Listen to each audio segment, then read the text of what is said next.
তারা এটাকে পেশা হিসেবে দেখছে আর কি। আমি দায়িত্ব নেওয়ার পর থেকেই আমরা চেষ্টা করছি যে হাসপাতালটাকে যেন দালাল মুক্ত করা যায়, এবং সেই লক্ষ্যে আমরা বিভিন্ন ধরনের কার্যক্রম পরিচালনা করি। আমাদের প্রশাসনের পক্ষ থেকেও আমরা চেষ্টা করি, এবং মাঝে মাঝে আমাদের পুলিশ, র্যাব বা সেনাবাহিনীর সদস্যদের সমন্বয়ে আমরা এই অভিযান অব্যাহত রেখেছি। কিছু সংখ্যক মানুষ যারা এখানে বা এই আশেপাশে বসবাস করে, তারা দেখা যায় যে এই হসপিটাল কেন্দ্রিক এই ব্যবসার সাথে যুক্ত। তো আমাদের পক্ষে অনেক সময় সম্ভব হয় না, সেই কারণে এই যৌথ বাহিনীর এই অভিযান মাঝে মাঝে পরিচালনা করা হয়।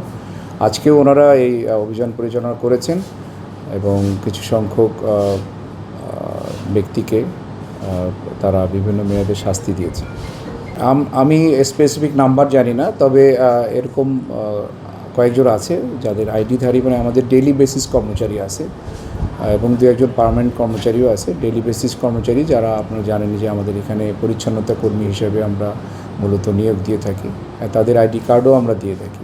কিন্তু তাদের মধ্যেও কেউ কেউ এইসব কাজে জড়িত হয়ে যায় এবং আমরা তাদের বিরুদ্ধে ইনস্ট্যান্ট শাস্তিমূলক ব্যবস্থা, মানে তাদের আমরা আজকে থেকেই স্যাক করে দিচ্ছি, যে যাদের ডেইলি বেসিস কর্মচারী যদি কেউ এটার সাথে ইনভলভ হয়, আর পার্মানেন্ট স্টাফদের তাদের অপরাধের ধরন হিসেবে আমরা শাস্তিমূলক ব্যবস্থা গ্রহণ করব। আর এর বাইরে যে যারা ছিল তাদেরকে ওনারা বিভিন্ন মেয়াদে কারাদণ্ড দিয়েছে। স্যার, আপনাদের হাসপাতালে 350 আনসার সদস্য আছে, পুলিশ ক্যাম্প আছে, এরপরেও আসলে দালালদের গ্রেফতার বা আটকের আপনাদের কোনো পদক্ষেপ দেখি না, কারণ না, পদক্ষেপ দেখেন না এটা ঠিক না। 350 না, এখন আমাদের যে আনসার সদস্য ছিল সেটা কমিয়ে দেওয়া হয়েছে, 324 জন এখন আমাদের আনসার সদস্য।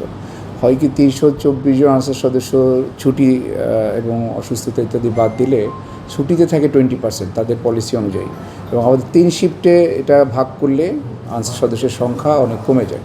এবং আমার যে হাসপাতালের যে পরিধি এরিয়া, সেই হিসেবে সংখ্যা যথেষ্ট না। এবং আমরা আনসারদেরকে নিয়োগ করি, আমাদের ডাক্তার, নার্স, কর্মচারী সবাই চেষ্টা করে, তারপরেও কিছু মানুষ আছে তারা ডেসপারেট। এখানে আমরা ধরেছি, এবং তারা এই যে আমাদের যৌথ বাহিনী শাস্তি দিয়েছে, আবার দেখা যাচ্ছে তারা আবার ঘুরে কিছুদিন পরে আবার চলে আসে। তারা এটাকে পেশা হিসেবে দেখছে আর কি।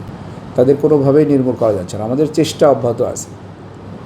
সেই চেষ্টার আলোকে কি এবারে যৌথ অভিযানটা আপনার কী মনে হচ্ছে? না, এটা তারা এনএসআই এবং আমাদের সেনাবাহিনী মূলত যৌথভাবে করেছে, এবং আমাদের সমর্থন আছে। আমরা এর আগেও তাদেরকে সবসময় ওয়েলকাম জানিয়েছি। আমি বলেছিলাম যে আপনারা রেগুলার বেসিসে এগুলো করবেন। আমাদের পক্ষ থেকে আমরাও চাই যেহেতু এটা হাসপাতালটা দালাল মুক্ত হোক, সেই জন্য আমাদের পক্ষ থেকেও সমর্থন আছে।